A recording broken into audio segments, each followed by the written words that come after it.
This is festivalPass Stories, a podcast series is told by the people who create and make festivals come to life. You will go behind the stage, kitchen, or studio door to hear the stories of passion and inspiration that started some of the world's most beloved festivals. Hear the startup stories and how an idea went from what if to what's next. All right, friends, welcome back to festivalPass Stories, where we always take you behind the scenes. You know we do. And today we take you behind the turntables for the Seismic Dance Event. That is the official name for it. Do not get it wrong. I got the DJ headphones on, so I'm ready to go. And as they say in the hype business, make some noise for my guests today, the co-founders of RealMusic, Kelly Gray and Andrew Parsons. Kelly, Andrew, what's happening? Yes. Let's raise the ceiling in our little tiny virtual box here. So, friends, we have turned the page on our national nightmare, worldwide nightmare that was 2020, and we are moving forward. Now, the big question that everybody's asking is, can we dance away our 2020 troubles with the right DJ? Ooh, we usually don't put all our eggs in one basket. We'll come back to it. You think about it, we'll come back to it. But I will say, it's kind of the inverse of your answer. We actually went out on the best note because our last show, it was actually the day before Austin got its first COVID case, and then we shut down and paused, with Carl Cox. So that was something that, took like over a decade in the making in terms of us getting to the point where we were able to check that box and have him for a show. And it was an amazing event. It was a great, show. And then we closed down for like 6 to 7 months before we did some like COVID formatted events. So that actually probably would have been our answer had we not already done that right before COVID. Excellent. Now, Carl Cox to me sounds more like an accountant than a techno underground DJ, but I'll take it. It's like he's so underground and cool that people think he's like the accounting firm of Carl Cox LLC.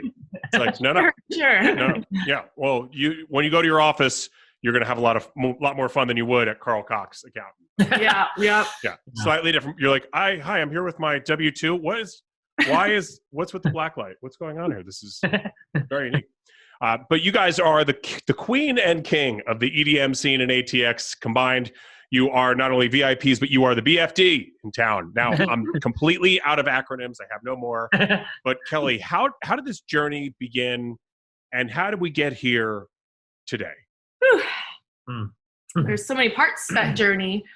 Well, RealMusic Events is our main company in terms of what's been going for the past 11 years. So we're going on our 12th year. Yeah. So you started this in high school? Like, I'm not even kidding. I actually started a label when I was in high school called RealMusic Recordings, which is actually how RealMusic Events became about. It was, kind of started with a label and then started kind of booking acts here and there before we even got together, actually. Just kind of under that brand a little bit, but then we, I kind of let it, not really die, but I wasn't really doing it that much. It was just like one-off things. Yeah. And then when we actually got together is when it became like we launched it events. as a full-blown thing and haven't stopped since other than COVID. So that would be the 12-year mark, basically. Yeah. Can't stop, won't stop, nonstop until COVID. Yeah, but I got started in this scene when I was in college, like my freshman year at UT here in Austin. It's when I was introduced. Horns. Yes. It was when I was introduced to like the scene here, and I just like went full force from the beginning. I started a dance group of my own, which is still going right now. That's called the Go-Go Gadgets. I get that reference and I love it. Yes, thank you, because not many people get the play on the word there. But so that was what I started with, and he was DJing and all of that. And then we were friends for a while, and when we like got together and it was 2009, like summer, fall time, we were like, let's start doing some shows, just because we're so passionate about this scene. And at the time, we saw an opportunity to bring some like up and coming artists that you never get to see coming to Austin, Texas alone. And that's kind of where it began, just starting with those types of artists. And then it just grew from there. And then all of a sudden we were doing like 100+ shows a year. Then we're like, okay, we need to calm down. And then it became more like 80 shows a year, but it was like somewhere between that number. But So you went from 0 to 100, quite literally. Literally, yeah. Pretty much. And when you say, like, how did you get your first show started? I mean, there's so many people that watch. I like to say there's so many people that watch this, that listen to us. I hope there are. But for those who are considering, there's so much creativity happening right now where people have been locked down and they are ready to do something new, maybe try something that they've never tried before. And there are going to be some new festivals that come out of this, and it's going to be very exciting. Yeah. So how do you get things together for your first show? How do you organize something like that? I mean, for us, it definitely started with kind of like Kelly said, with artists. I mean, we noticed that there were, the same artists were coming all the time. So for us, it started with like, okay, well, who do we like? Who's not coming? And so I think for us, that's definitely a big, stepping stone there. And I feel like it's maybe even lost these days, because I feel like, when we started promoting, it was like, okay, like what is missing? Who isn't coming? Let's start there. These days, I feel like a lot of people start promoting for the wrong reasons, but also they start doing it because, they're like, I'm going to book the same acts that are already coming. Like, what's the, I don't really get the point of that. So then you're stepping on toes, and it's just like, if you're going to start in a market, you satisfy a need, like fill a gap. Yeah. You don't just come just to regurgitate what's already being done. So that's kind of a big thing for us that we get heated and passionate about. But yeah, that's where it starts, is knowing what talent to book, and then having a venue where like the format and the layout would be conducive to a good event and the number of people that need to come to it. And so you just set up the programming around that. Yeah, it's fantastic. And Andrew, in your mission, it says it's all about what you were talking about, the high quality of the talent, the high quality of the production of the shows. So besides that, what else draws people to EDM, to these shows, and what separates you and your festival from other EDM events, live shows? Yeah, so we actually take pride in like our niche.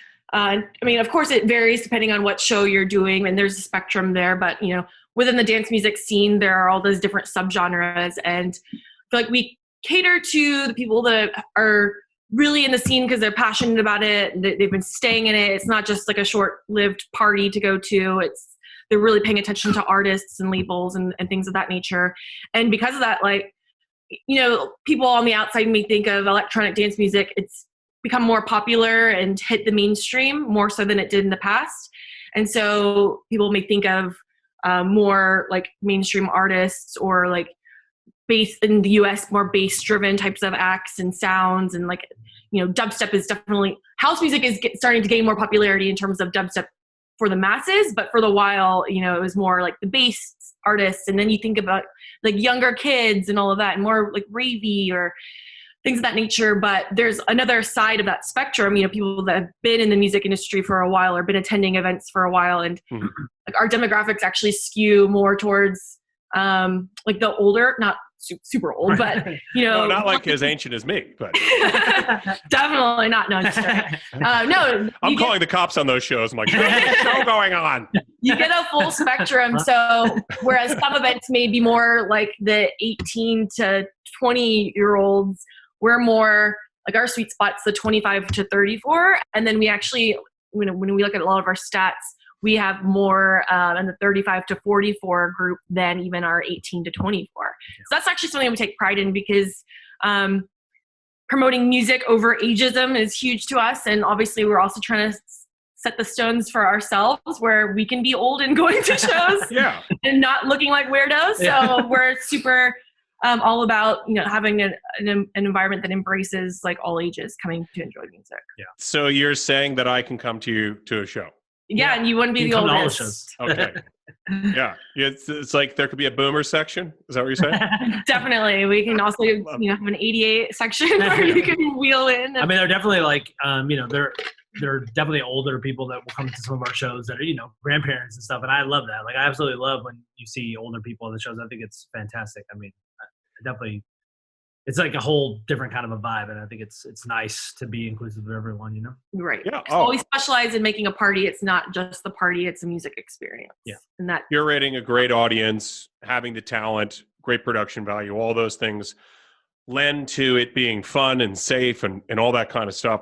Yeah. So because you've got this great demographic, yes, of course, everybody's invited, everybody's included, but that sweet spot, that 25 to 30-ish range, are you able to go to sponsors and say, here's what we have, here's our demographic, here's what we're focusing on, and we've got this lineup of talent, and between them, they've got 40 million followers or something, sponsor us. Is that how you're able to attract some sponsorship dollars?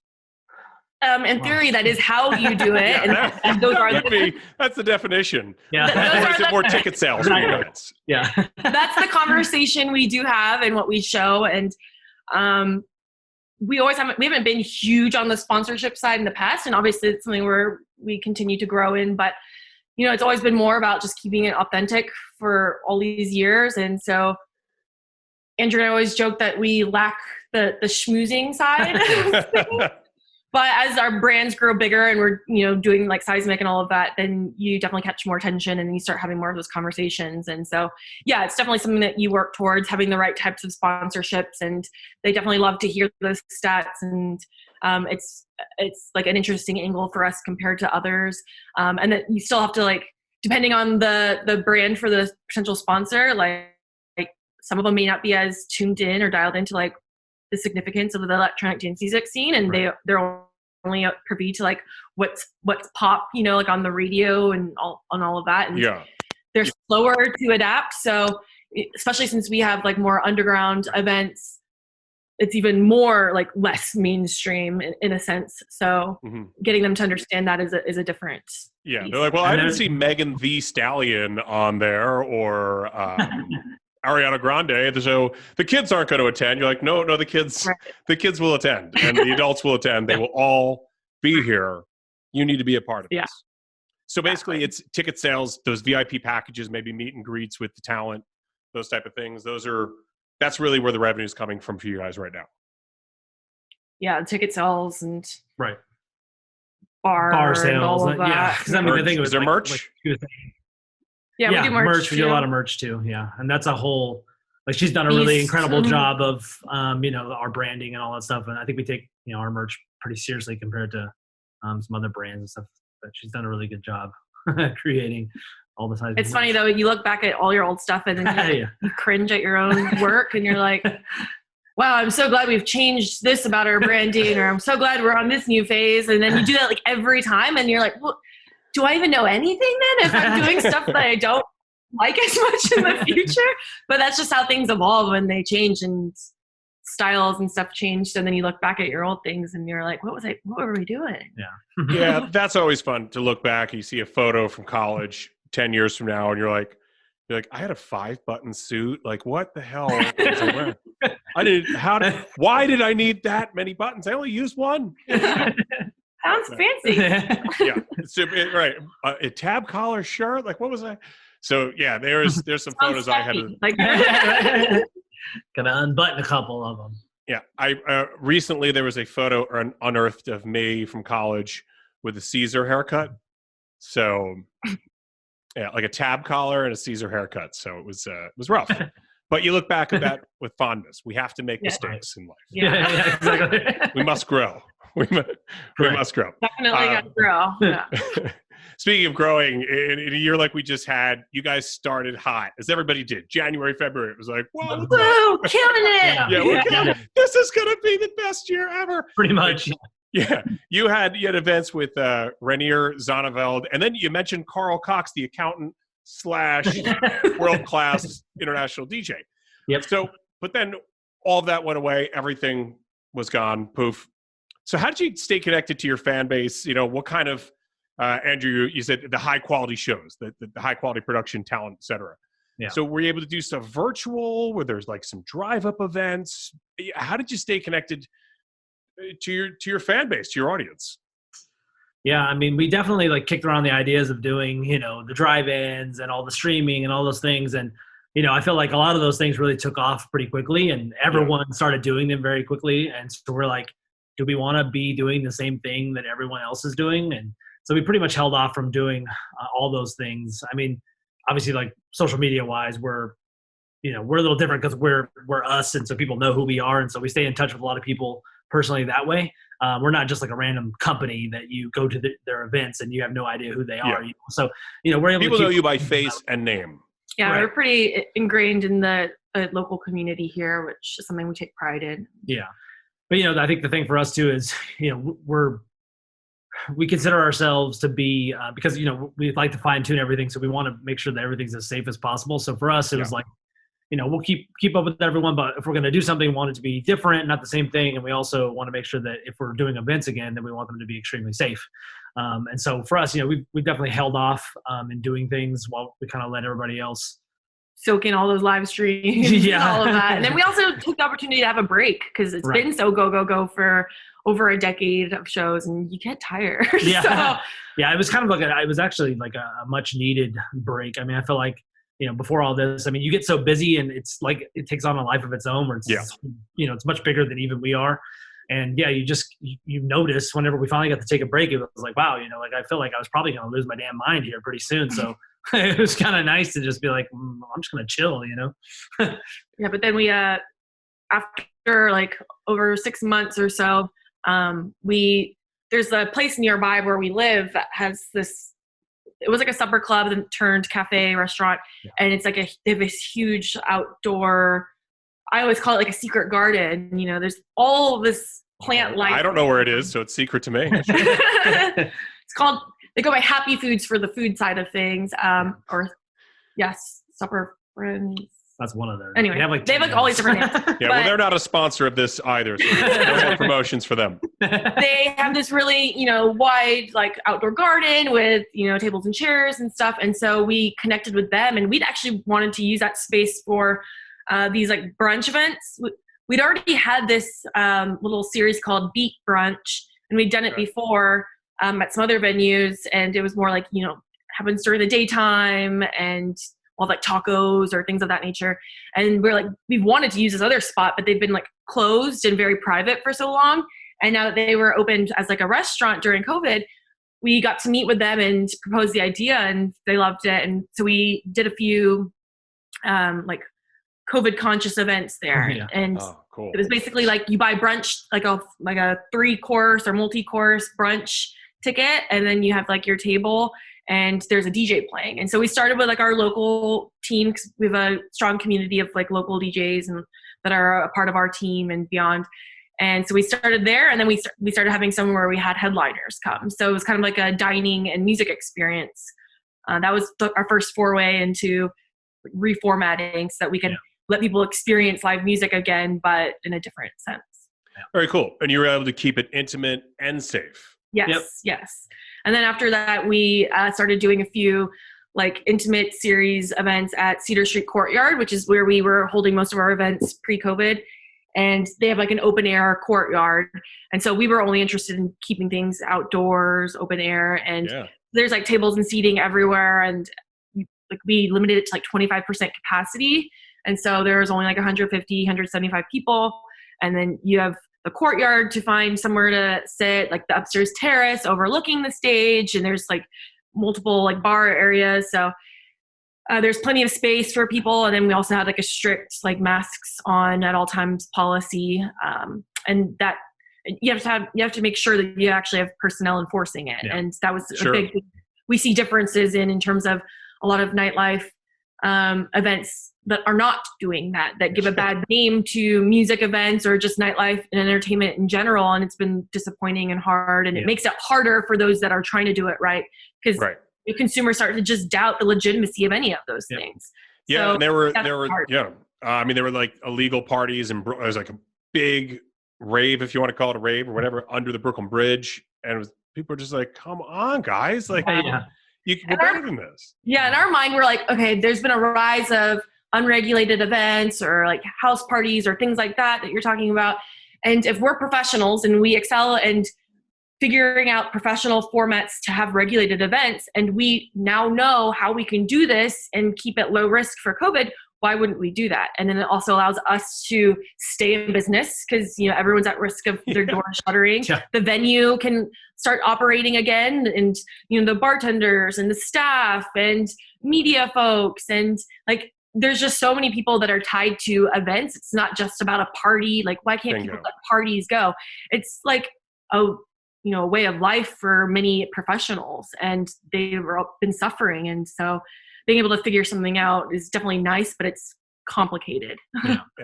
It's a business, just like operating a stadium or something else like that.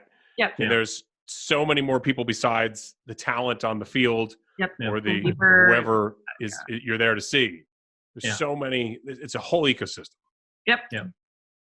And the the Chainsmokers messed that up. They did that party out. That actually, we were worried because in the beginning we were talking about the drive-ins. At the beginning, we're like, I don't know about the whole drive-in thing. But then the longer COVID drags on, and you're like, when you're limited in terms of options, you're like, maybe we will need to eventually do that. Like a backup plan, if we need to go back to that. But then the whole Chainsmokers thing happened in the Hamptons, and you're like, well, great. Is this going to risk like anyone being able to do this? Because officials won't believe that it can actually happen. And luckily, I think that happened to be more of an aberration than a norm, and it's not being viewed as the status quo. So that's good, but it was definitely not a good sign at first. Well, it wasn't a great look. It wasn't a great look. Just people, but as you said, you're enforcing the, it's almost like my 7th grade dance where the nuns were like, come on, kids, dance apart. They were keeping us, they were practicing us, getting us ready. They were getting us ready for social distancing later. They're like, now Patrick, stay away. Yes. Exactly. Doing this move. Yeah. Mask back up. Put it back up. Mask back up. Stay 6 feet away. Pretty much I put my arms out. That's no one's I'm just doing the airplane for like 6 seconds. Very fly. I'm just feeling the beat. I'm always worried if I go to one of these shows that there'll be a beat I'm really into, and then that beat just will never drop. Is that like a legitimate fear, or am I just this is keeping me up at night? As a performer, that is something that can happen. When you have good musicality and like you can sense when there's a drop coming, and usually you're like precise about it, but there's always those times where like the track is like a little trickster, and it makes you think that the drop's coming, and then you're about to like, oh yeah, I'm gonna look so cool. You're really killing it at this drop, and then it just continues, and you're like, oh. And then you have to kind of play it off like you didn't expect. A lot of people nursing their shoulders the next day. Like, I don't know. It's like the beats just weren't dropping last night. I'm really sore. But okay, so I'm not the only one who has that fear. And yes, so everyone needs to also. That's a good thing. You got to be in shape to go to these shows. You don't want to talk about health with COVID, but you want to be in shape enough to be able to dance. You can be a professional head bobber, though. That's true. Or, they used to, when everyone used to be like in banquettes, there were people that were just professional, like banquette dancers. They would just sit at the banquette like the Hilton sisters, and they would just party in the banquette to the DJ. Like chair dancing. Yes, chair dancing. I actually am a big advocate of how fun it is. Like when I used to have like my office jobs, and I would sit in my headphones when I go into the office, and you're like, I feel like I can really crush it at chair dancing. Really one of my dancer friends, we would always have that joke because you have less to like work, like be distracted with. You don't have to think about what your legs and your arms were doing. You can just focus on your upper body and Once you have to start getting the hips and the legs involved, that's where my generation definitely had no shot. We were not taught any of that good stuff. I blame it on the nuns. Just another thing to blame on the nuns.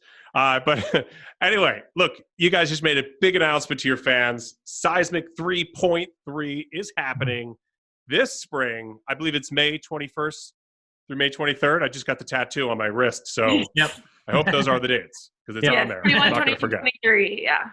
Yeah, and you're adding a third day this time? Yes. Yeah. I would be no way. It's like when I go to Vegas, 2 days. I'm like, guys, I gotta go. Can't do it. We've always been like, personally, we like always love a 2-day festival, and that's always been a really fun part about Seismic too. Like you're not having to figure out how to disperse your energy across all 3 days, but we wanted to just give it a try because you got the people that are always asking for 3 days, and we wanted to do something like a nice bonus when we had to move. So it's 3.3 because we've moved it a couple times because of COVID. And so now we're on the third iteration of Yeah. 3.0. I've literally had to book this festival now 3 times. Yeah. Yeah, I'm excited that anything is happening in May, but Seismic 3.3 is happening in May. So I guess 2 parts to this. Kelly, if you could just kind of give me the rundown of everything that's going to happen. And Andrew, I'd love to hear about some of the talent that's going to be there. Yeah, so we always have like our flagship stages are like the Volcano stage, which is usually our more like techno or melodic techno stages or stage. And then we have the Tsunami stage, which is usually our more house music stage. We do have plans to have like a third one because we're starting to feel limited in that. There's just such a wide spectrum of like techno and house. There's deep house, there's tech house. Yeah. And so we'll probably expand to have another area by the next edition. But in this current one, we still have the Volcano and Tsunami. And then we always have a third like regional area. It's called the Realm. It's like a play on real music, RealM. And so that was a fun little vibey area last time. And it'll be like in our patio area at this new venue. We'll probably have some headliners like popping up in that stage, which is different than last time. We've formatted, at least where we are today in COVID world, we've made it like a more socially distanced format. So I don't know how familiar you are with like the pod style events, but it's basically where there's these like sections that are created. I don't know, they're usually like your little quarantine, so to speak, or and hang things out like that. together. Yeah. Mm-hmm. And so you have them, and we'll have that like at each of the stages, so like sections, and then you file in with your little crew to an available pod with your COVID, with your negative COVID test. You're like, look at this, this is my pod. So these are you've said that this festival is like an intimate boutique. These are like intimate boutiques within the intimate boutique. Right, exactly. Yeah. And that's, so we've always been like a boutique festival for Seismic, and something that we love about it, because, you know, as music lovers ourselves, you know, we've been to a lot of festivals of all different sizes, and we find like the ones that we had the most fun at were the ones that were a little bit smaller, a little bit more intimate, like maybe 5K or less. And you catch a vibe that way. The vibe is just so much more rich, and you're started with even more like minds, because the music is a little bit more niche. It's not like a wide spectrum where it's every single genre, which those are nice in one sense, but when you like zero in on a subset, you get something that's even more special. Yeah. So we've always enjoyed that aspect of the event, and it played in our favor when COVID hit, because we're actually able to like keep it under a mass gathering and then reformat it logistically where it could actually make sense. Whereas if you were a massive festival that normally does like 60,000 people a day, I don't know how that's going to happen anytime soon. So. That ain't happening. Yeah. But, you know, with vaccines rolling out and all of that, new administration, we're only standing to look at things improving over time, but we have to wait and see like how soon those things improve. Yeah, and that's like the weirdest part about it, I guess, is like, you know, we can only push forward with our best foot forward, right? Like try to do the best we can and try, you know, make it as safe as possible. And, you know, it's like things change so rapidly all the time. I mean, as they have this entire time for everyone, you know, and who knows where we're going to be in 2 months here locally. But, you know, it's like all we can really do is try as hard as we can to keep it as safe as possible and try to keep everyone as safe as possible and do it right, you know. And yeah, luckily we've always, every edition, we've always worked with this this group called Code 4, and they're like a awesome public health and safety organization. And so they always work with like the city or state officials. So they handle all of that, and also medical and all that whole umbrella. Yeah. And so they're also going to help execute it in you know, a safe logistical format too. So it's a good collaboration between us and them. That's awesome and necessary, and you know, might make festivals and these live events, it might make it better going forward, because we're going to concentrate on these things that are really important, and the security feature of it, right? So people worry about health and safety at any event anyway, but it's not going to be like in the back of your head. It's going to be so front of mind. Like the two most important things besides awesome production and awesome talent, right? Yep, are health and safety. And we went through a year as well with distrust with police and so on. So how do you handle that side of things going forward? You know, what does your security look like, I guess?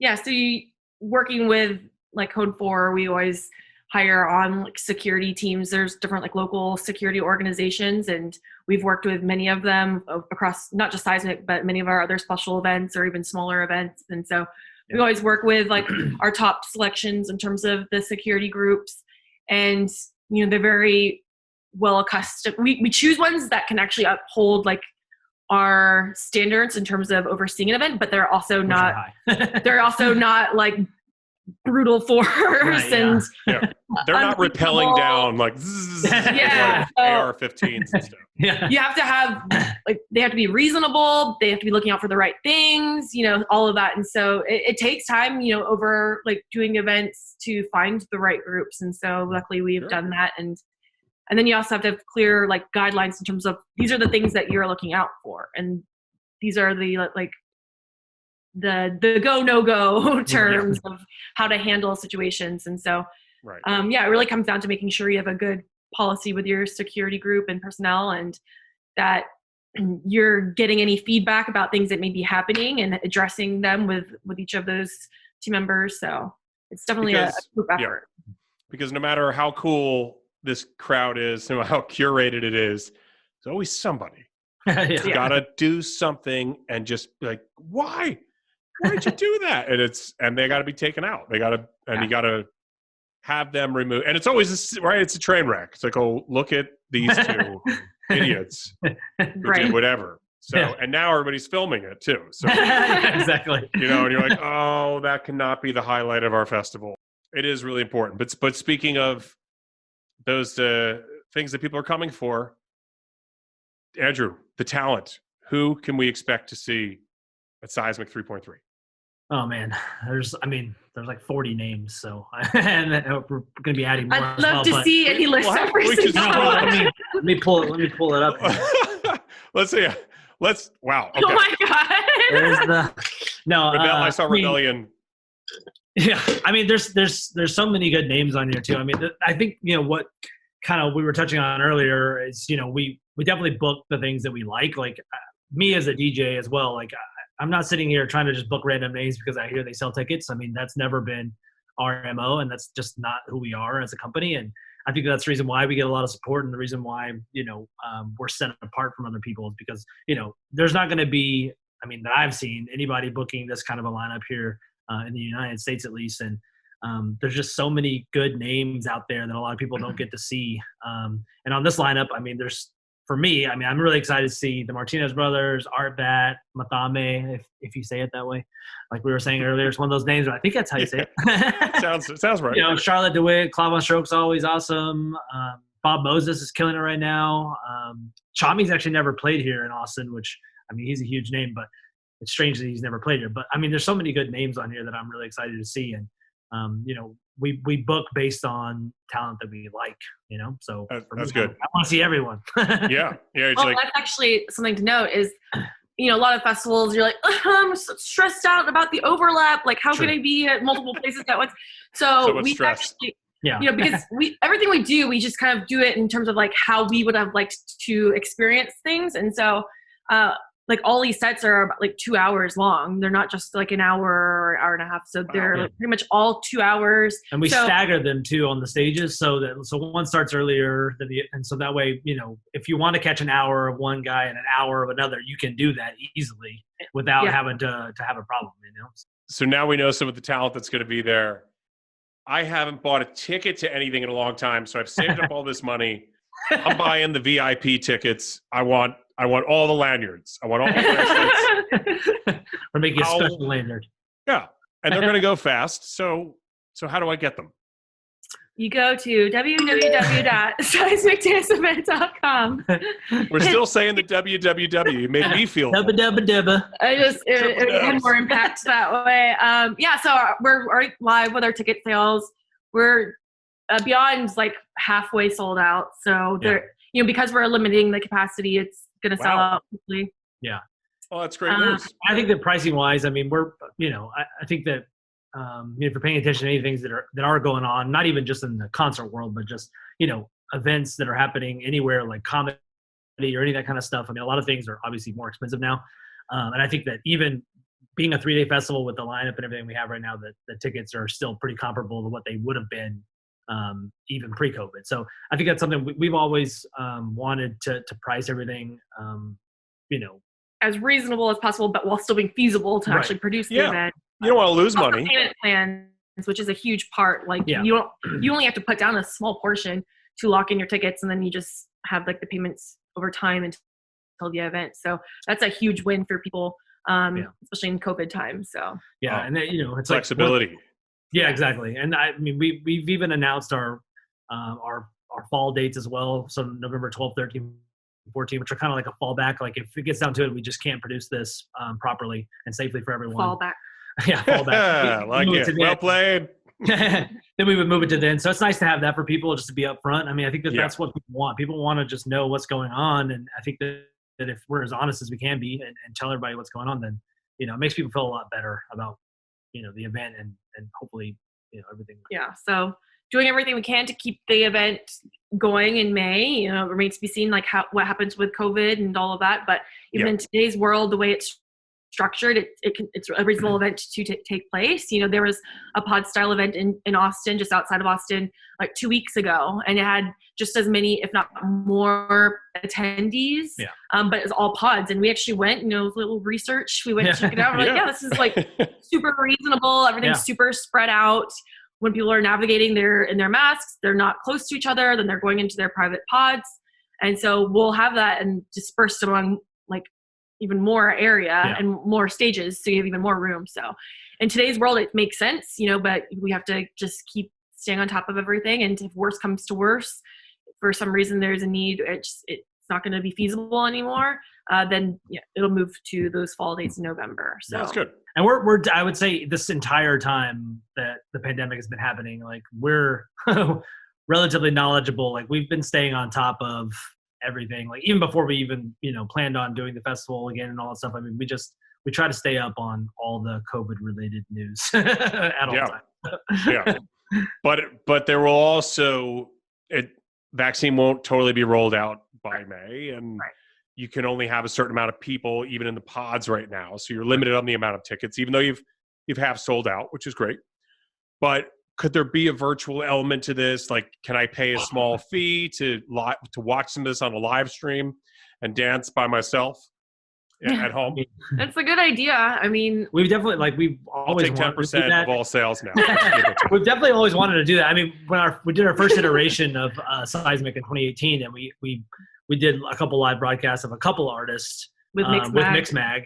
And so and that was awesome, and we definitely want to expand that more. And I mean, we haven't gone into it too much yet, but the venue where we're doing this, we plan on having a lot of multimedia stuff in place eventually to be doing this, to make it not even just at Seismic, but at regular events, to make it a regular thing. So, if we have it all in place and can get all the approvals, that's the other thing. It's like getting approvals from some of these artists and managers. I mean, that's true. During COVID times, there's all the licensing and everything. It's been weird. I mean, there were a couple of the smaller intimate shows that we did, like socially distanced events at Cedar Street. And then still the artists just weren't like, right now, like we don't really want to be broadcasting right now, so that's understandable. Comedians are like that too. Comedians, there's some comedians that are like, they're so like, some of the best comedians are really boring on social media. Right? You can see me. You can see me at the place in Austin on Tuesday. Hey, many don't even do that. They won't even post their own dates. And we're like, cool, thanks for the help. Yes, they don't want to give away anything. They're like, if you want to see me, this is my superpower. This is what I get paid for. Yeah. You always hear comedians now are like, when we could go to small little comedy clubs, they'd be grabbing the mic right away and be like, all right, how you doing, New York City? Everybody turn those phones off. Yeah, exactly. They get nasty about it. They're like, turn the phones off. All right, let me tell some jokes. Yeah, like Chappelle, who's been doing some of his shows here at this place, Stubbs, like his thing has always been where you have to put your phone in like a little like safety thing, and then they lock it away. So they're trying out new stuff. Yeah. I don't know if they're doing that for these ones, but there's some artists like Lane 8 has this like This Never Happened tour where like for the show everyone gets like their cameras taped, which I'm like, how does that actually stop? You just untape it. Don't tell anyone. Anyway, so for the most part, people know, 'cause it's like security will get you if you break the rules, but it's supposed to be about like staying immersed in the experience and not thinking that you need to like record everything. And it does help with the vibe because, when you're doing a normal event, like And I do this too. I like to capture moments because it's like I want to capture it forever. But sometimes people are over capturing, and then some don't realize turn your flashlight off. Do not have flash video. Flash video is like a big no-no in performance land because you're like it can blind the artist. It's also distracting for the other patrons. It's like the light show should be the production, not flashlight. You doing this when you don't even need to be doing it with like the flash perpetually on. So it can be a distraction, and it's good sometimes to have those experiences where you're not battling with, should I be recording this? Should I not? Yeah, just be in the moment. Just be in the moment, enjoy it, and then say, folks, don't worry about trying to record moments because we are live streaming this, and afterwards you can purchase a full recording of all 3 days. And that's how you get your new sponsor. You go out to the new sponsor and say you want to underwrite the live stream. Here's the demographic. It's going to be pretty awesome. Yep. True. And then, of course, the artists are like, well, then we get a piece of that too, right? Yeah, exactly. They get all the pieces. But even if there's going to be a percentage of people out there who get the vaccine and are still going to say, I'm just not ready. I'm just a little gun shy about being out there right now. Right. I'll stay home. I'll watch it. It could be. It could work. Yeah. But there's got to be, besides the tough year that we just had, there's got to be like, was there a highlight? Was there a moment last year where you just said, I can't believe this happened. This is awesome. Even not January, February when you guys were crushing it. Not then. I'm talking about since this happened, as you said, you got to relax a little bit. You got to calm down. You'd like, we took a beat. Yep. We got to just, take our foot off the gas for a little bit. So was there something during that time where you just were like, man, that really was a special moment in a very forgettable year? Well, I mean, having that break was definitely very good for our mental health. But once we started back up with our reformatted events, it was it was a great feeling to know we can adapt and find new ways without being reckless to experience things we love. And I feel like so many people that we know, being able to experience music is such a fundamental part of their lives and their source of happiness and well-being. Yeah. So being able to find new ways to do that and bring it to people was a really great feeling. And just the feedback we got was great. But one particular thing that we're like, wow, I'm so glad that happened was we had an I.O. show. Mm-hmm. So I don't know if you're familiar with the artist I.O. He's a techno crossover artist. Of course. I know all the techno artists. Of course. I.O.'s my favorite. He was a show that we had booked prior to COVID that had to get rescheduled, and people were all up in arms like, no. And then we finally got the new dates, and it was intimate capacity, so not many people could go. It sold out in a minute, something like that. And the thing is, he ended up passing away a week and a half after that show. Awful. And it was a big blow and super shocking for everyone, and it was definitely surreal to have had that experience, but we're really grateful that we were able to own that. Wow. So that was his last show? It's I think his second to last show. Yeah. And it's we've been supporting him for a long time, and you just never really know, I guess, what's going on. He was supposed to be at Seismic too. Yeah. We talked with him about that. He was at the last Seismic 2.0, and then he was going to be on the fall lineup. Yeah. So we were looking forward to that. See you at Seismic, and we've had him. That was our third time having him in Austin. Yeah. So we've seen him grow from a smaller show to the festival to the Cedar Street COVID era show, and then that happened. So it was definitely very sad. Yeah. So it was nice to see him one last time. You remember him fondly, and that's awful. But I also know that we're running out of time. So I have one more question to ask you in my COVID confidential section. Now, besides these great moments that you had and very sad moments of 2020, was there a superpower that you found within yourself? All of a sudden, you're like, I'm going to make myself some lunch. Maybe I'll try something new. And then all of a sudden, you're whipping up dishes, and you're like, oh my God, I'm a chef. Or you pulled out a guitar. He's really good at cooking. Yeah. You pull out a guitar, and you're like, oh, this is amazing. Or there's something that you always wanted to do, and you took that downtime and said, I'm going to do this. Kelly, first, go. So I finally, there's all these things I want to do, but I finally rearrange my closet. No, that's not what I'm talking about. I mean, found a professional camera, and I finally used the camera. So I finally picked it up and started like learning my like professional camera.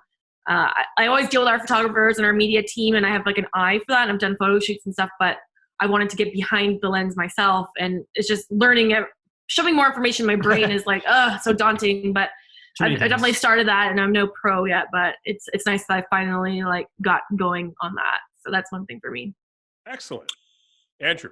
I've got two things, sort of, kind of. One, well, I gave you one, but fine. Take two. One's more really hers, because I would say that if she was going to choose another thing, it would be this. But right before COVID hit, like we were planning on opening this store, which is like festival, fashion, streetwear, things like that. And we literally were supposed to open the weekend that we got our first cases of COVID. So we didn't open for 8 months or something like that. So it is open now. Well, actually, technically, we're not open today, but we're going to reopen again in February. But anyway, so we set that up.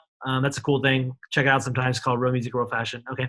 And then the other thing for me, honestly, is just I've been DJing for a very long time, but I still DJ some of our shows. But honestly, I get so lost in the shuffle of like doing these events, and like I'm just so focused on bookings and things like that. And for me, I got to finally get back to like I got to set up my equipment on the kitchen island here, pretty much all quarantine and everything, and actually get back to DJing and recording and playing music again, which has been really nice because like I said, I just I get so busy with everything else. I haven't really got to focus on my own passion, which is the reason why I even started any of this so long ago. So it's been nice to kind of get back to that.